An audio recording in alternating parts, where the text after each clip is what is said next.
Hola, ¿qué tal? J'espère que vous allez bien et que vous êtes en pleine forme. Aujourd'hui, on va voir une vidéo complètement freestyle sur comment améliorer son couple. Alors cette vidéo, en fait j'avais plein de sujets à traiter sur le couple que j'avais en stock. Je me suis dit on peut gérer la jalousie, la gestion de conflits, comment améliorer le romantisme dans le couple, toutes ces choses, plein de choses. Mais ce serait du cas par cas. Auquel cas il faudrait que je fasse une vidéo. Et auquel cas si ce sujet-là vous parle, bah dites-le moi en commentaire, ça m'aiderait. Du coup, que dire aujourd'hui ? Alors, dans cette vidéo, je pense qu'on pourrait aborder différentes thématiques pour voir en quoi vous pouvez améliorer votre couple. Parce qu'il y a toujours à améliorer. D'accord. Et surtout, si ça fait peu de temps que vous êtes ensemble, bien sûr qu'il y a tout à explorer. Et si ça fait longtemps que vous êtes en couple aussi, et que vous vous dites, bah tout va bien, je vois pas ce qu'il y a à améliorer. Si, il y a toujours à améliorer. Alors on n'est pas obligé d'être toujours dans cette quête instoppable de toujours être meilleur, etc. C'est pas ça l'idée quand je vous dis d'améliorer, c'est d'aller chercher la subtilité du petit truc qui fera que vous vous sentirez encore plus heureux et mieux dans votre vie. Ça c'est quand même chouette, d'accord. Juste pour vous contextualiser, bah ça fait 10 ans que je suis en couple avec mon chéri, d'accord. 10 ans, mais que je l'aime, genre mon cœur qui fait boum badaboum de ouf. Je suis en désir constant de lui. J'aspire vraiment à vivre le maximum de choses avec lui parce que c'est mon meilleur ami, c'est l'homme que j'admire le plus au monde, c'est quelqu'un que voilà qui me rend heureuse. Voilà. Et puis bah, je souhaite vous aussi que vous trouviez votre moitié, cette personne avec qui bah voilà vous adorez vivre tout un tas de choses avec elle. Et moi c'est mon cas. Je vous mets sa tête ici. Ok, ça c'est mon amoureux, d'accord. Et on est très très heureux ensemble, ok. Mais ça veut pas dire pour autant que c'est tout le temps parfait. Il y a des hauts et des bas, mais c'est surtout aussi parce qu'on essaie vraiment de s'améliorer. Si ça va bien notre couple, c'est parce qu'à un moment donné, on est deux entités, lui et moi, et qu'on veut vraiment avancer l'un vers l'autre. Et ça c'est le premier point que je dirais dans le fait d'améliorer son couple ou de faire en sorte que ça se passe mieux en couple. C'est justement de se dire que on est chacun une entité et que c'est chacun qui va apporter son petit coup de pouce au couple qui va faire que ça fonctionne. Parce que ça sert à rien d'être tout seul et de ramer à fond la caisse si en face la personne a pas envie de bouger le petit doigt. Vous allez virer au naufrage. Là on parle d'une équipe. Une équipe qui mène ensemble son bateau, d'accord. En tant qu'équipier, il y a des fois où il y en a qui gèrent mieux, d'autres qui à un moment donné on s'essouffle. Et c'est ok. On n'est pas là sur le concours de qui c'est qui fait le plus spécifiquement. Ici dans la longueur, il y en a un qui en a fait plus que l'autre. Non, c'est que d'une manière générale, il y a un équilibre, une constance dans ces échanges, d'accord. Et ça c'est très important. C'est important aussi que chacun apporte du bois au petit feu qui brûle en vous. D'accord. Votre vous, ben c'est chacun qui alimente avec son bois. Voilà. Et c'est important d'être dans cette conscience-là, d'être dans cet état d'esprit-là pour que ça avance et que ça progresse. Vous voyez. Donc si vous voulez que votre couple aille mieux, ben prenez conscience que c'est à deux que ça se fait. Et ça, c'était mon premier point. Deuxième point, c'est un peu en lien avec le premier, c'est que il va falloir faire des compromis. Pareil, tous ceux qui imaginent que le couple c'est sans compromis ou à l'inverse, que c'est que des compromis, bah c'est toujours pareil, c'est une question d'équilibre. Je vous apprends rien. En fait, dans toutes mes vidéos, c'est une question d'équilibre. Je devrais m'appeler équilibre cocoon en fait, pas Anda cocoon. Par rapport au couple, c'est vraiment important de se dire que, bah oui, vous êtes deux êtres humains, c'est comme au travail, comme dans une relation d'amitié. Vous êtes au cinéma, toi t'as envie de voir ça, toi t'as envie de voir ça. Ok, bon bah aujourd'hui on choisit ton film, la prochaine fois je choisirai le mien. Et tout va bien se passer. Voilà, c'est juste une question de compromis. Mais ça doit pas être que du compromis. C'est important que vous soyez sur la même longueur d'onde, que vous avanciez ensemble et que vous choisissiez des trucs aussi qui vous fassent plaisir ensemble, sans forcément que ce soit un compromis, parce que du coup, si à chaque fois ça doit être une stratégie pas possible dans tous les choix que vous allez opérer dans votre couple, bah là ça devient ennuyant. Pour avoir expérimenté les deux cas, quand t'es dans un couple où c'est assez fluide sur ça, c'est vraiment un gain de temps énorme à gagner justement sur les fois où vous allez devoir faire des compromis qui vous travaillent, d'accord. Dire ok bon bah je sais pas, par exemple mon mec il fait de la boxe, ça lui prend plusieurs soirées par semaine, surtout quand on arrive à une compétition. Bon bah c'est sûr que j'aimerais l'avoir plus souvent avec moi et qu'il soit là dans notre vie de famille, mais pour moi son bonheur à ce moment-là est très important. Donc bien sûr, je serai là derrière lui à l'encourager, je ne lui ferai pas une quelconque remarque. Ton 4e entraînement par semaine, ça devient compliqué. Non, je lui laisse vivre, c'est un compromis, c'est moi qui fais ce choix de ne pas entraver son bonheur là-dedans. Je sais aussi que je vais prendre des décisions, faire des choix qui parfois lui va l'entraver dans notre vie de famille parce que nous sommes parents. Et qui du coup je sais qu'il va jamais me le faire ressentir, me dire vas-y fonce, même si dans un sens, bien sûr peut-être qu'il aurait préféré faire dans un entraînement, peut-être qu'il aurait voulu faire autre chose, mais ça s'appelle un compromis. Mais il faut pas que toute votre vie soit sur un compromis, parce que du coup vous passez à côté de votre vie aussi. Il faut que ce soit un juste équilibre. Un troisième point aussi qui je pense qui peut améliorer votre couple, ça peut vous aider aussi notamment au travers des différents échanges que vous allez voir ensemble. Le troisième point, c'est les 5 langages de l'amour. Je vous invente pas du tout ce concept-là, vous pouvez retrouver le livre de Gary Chapman qui en parle, je vous mets la référence juste ici. Ce livre va traiter traiter des 5 façons de transmettre et de donner de l'amour et de comprendre que chacun a ses propres codes. Ça, vous pouvez l'appliquer, donc comment donner de l'amour, mais aussi comment valoriser l'autre, comment le faire sentir important, approfondir les subtilités au niveau de votre couple. Et je trouve que c'est un bon départ de commencer par les 5 langages de l'amour, qui sont du coup les paroles valorisantes, les moments de qualité, les petits cadeaux qui plaisent, des services rendus et bien sûr le toucher physique. Donc, ces 5 langages vont vous permettre effectivement, à différents moments de votre vie, en tout cas d'une certaine façon, d'une certaine intensité, de donner de l'amour à l'autre. Et chacun a sa propre façon de donner de l'amour. Et chacun a sa propre façon de recevoir de l'amour. C'est-à-dire que, par exemple, pour moi, les cadeaux qui plaisent, je le mettrai en dernier sur les choses importantes dans les langages d'amour. C'est pas ce qui...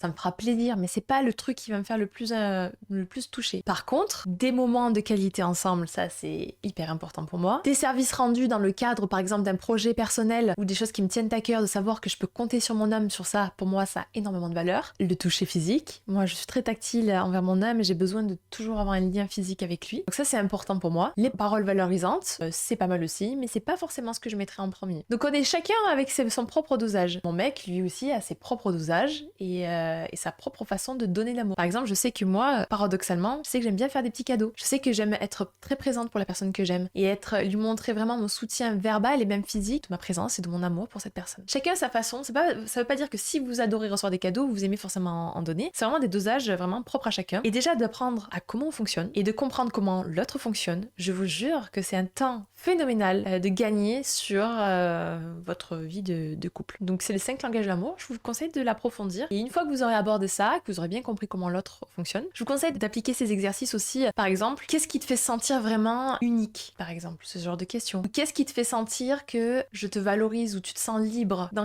dans mes actions, dans mes comportements, qu'est-ce qui te fait ressentir ça? Et peut-être qu'elle va vous dire, moi je me sens libre quand tu me dis, vas-y, va t'éclater, va faire du sport. Ou peut-être il va me dire, je sais pas moi, je me sens unique quand tu remarques mon travail dans mes projets personnels, créatifs. Ça peut être ça par exemple. Ou quand tu me valorises auprès de quelqu'un d'autre. Et oser exprimer avec vulnérabilité et avec bienveillance qui nous fait nous sentir mieux auprès de l'autre, je vous jure, un gain de temps incroyable. 4e point au niveau de la communication, je parlerai rapidement de la gestion de conflit, même si je pourrais faire une vidéo entière sur la gestion de conflit. Dans le couple, je dirais vraiment oser exprimer vos besoins sans accabler l'autre, sans en mettre plein la tête à l'autre, sans juger l'autre. Par exemple, déjà pour commencer, je vais lui demander qu'on prenne un moment ensemble pour discuter parce que j'ai besoin de me confier, j'ai besoin d'exprimer. De cette façon, je sais que mon compagnon va comprendre qu'il va devoir me laisser un espace sécurisant pour que je puisse m'exprimer. Une fois que nous avons ce moment-là, par exemple, je vais pas lui lancer ça alors qu'il est en train de jouer ou de préparer, bricoler, faire son sport. Je vais vraiment qu'on soit assis ensemble, côte à côte, pour qu'on puisse discuter de ça. Je lui dis, écoute, en ce moment, je me sens plutôt vulnérable et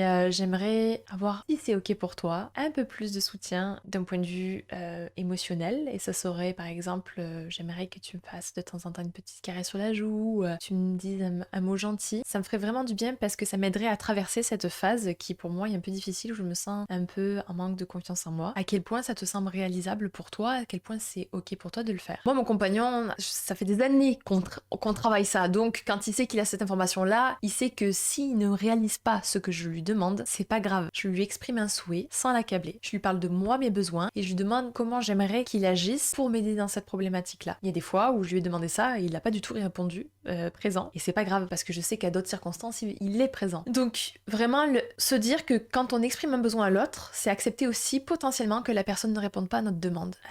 Et c'est ça la liberté aussi dans le couple. Et mon partenaire souvent est dans l'écoute, me dit ok, et je vais voir pendant un certain temps, parfois des petites attentions où je sais qu'il va faire attention, où il va me le dire, il va me dire écoute, je tiens à te dire que je vais faire attention à ça, je te garantis pas que ce sera parfait, mais je vais essayer de faire attention. Mais juste le fait qu'il m'ait écouté, qu'il m'ait pris le temps de m'écouter dans ce moment-là, je sais que du coup, il valorise ce que je dis, il considère ce que je dis. S'il ne fait pas ce que je lui ai demandé, je vais pas commencer à l'accabler et lui remettre tous mes problèmes d'insécurité sur ses épaules parce qu'il n'aura pas répondu à mes demandes. Ce n'est pas son rôle, le rôle d'un psy, d'accord ? Maintenant, s'il veut bien m'aider, s'il a du temps disponible, de l'espace émotionnel disponible pour m'aider, eh ben c'est un grand plus, c'est un grand merci. aussi. Et c'est comme ça que je pense que ça s'articule. Comme lui, parfois, il me manifeste des besoins, j'y réponds plus ou moins positivement, mais toujours dans la bienveillance, toujours dans l'idée je ferai mon possible, mais il est possible que ça ne puisse pas fonctionner. Voilà. Ouvrir cette case-là sans forcément se fermer, je pense que c'est beaucoup de temps de gagner aussi sur ce qu'on pourrait s'imaginer et surinterpréter de certains comportements. Certains penseraient que ce serait de la négligence, mais moi je sais que c'est juste que c'est pas le rôle de mon homme en fait. Par contre, s'il veut bien m'aider, c'est toujours un bonus et c'est toujours un plus. Un cinquième point qui rejoint un petit peu ce point-là, je dirais, c'est ne pas surinterpréter. C'est-à-dire que je vois beaucoup de gens lorsqu'ils en échangent sur le couple, des commentaires que j'ai dans mes chats, etc., lors de mes lives, souvent autour du couple, il y a vraiment une espèce de surinterprétation à partir du moment où, par exemple, la personne, elle est un peu plus absente. Ah ça y est, il me trompe, il m'aime plus, il machin. Non, c'est juste peut-être qu'il y a besoin juste d'espace. Point. Ne surinterprétez pas. Si vous rentrez dans une relation où il faut commencer à tout surinterpréter, c'est que vous n'êtes pas dans la bonne relation. Une relation saine, c'est une relation où on est capable de se dire ce dont on a besoin, que ce soit dans la présence ou dans les absences. C'est aussi laisser un espace bienveillant et disponible pour la personne pour qu'elle puisse aussi, à certains moments, ne pas forcément être présente, mais en même temps, elle sait qu'elle peut être là sans forcément devoir manifester et interagir, avoir des actions forcément efficaces. Vous voyez ce que je veux dire? On n'est pas dans la performance, on est dans le soutien l'un l'autre, et c'est dans la présence et dans les absences que ça se manifeste aussi. C'est-à-dire qu'il y a des moments où quand on est ensemble avec mon compagnon, il y a des fois où on rigole aux éclats et qu'on est en train de se taquiner, se chafouiner, et puis il y a des moments où on est très distants l'un l'autre. Et je vais pas me dire ça, il est en train de penser à une autre meuf, etc. J'ai juste besoin peut-être de calme et d'être dans sa tête. Il y a des fois où il va être beaucoup moins câlin. Pas moi le problème. Alors des fois j'ai besoin d'être rassurée parce que je suis pas non plus une espèce de gilet pare-balles, hein. Je reste un être humain qui a un petit cœur qui fait boum badaboum à l'intérieur. Donc du coup parfois je lui dis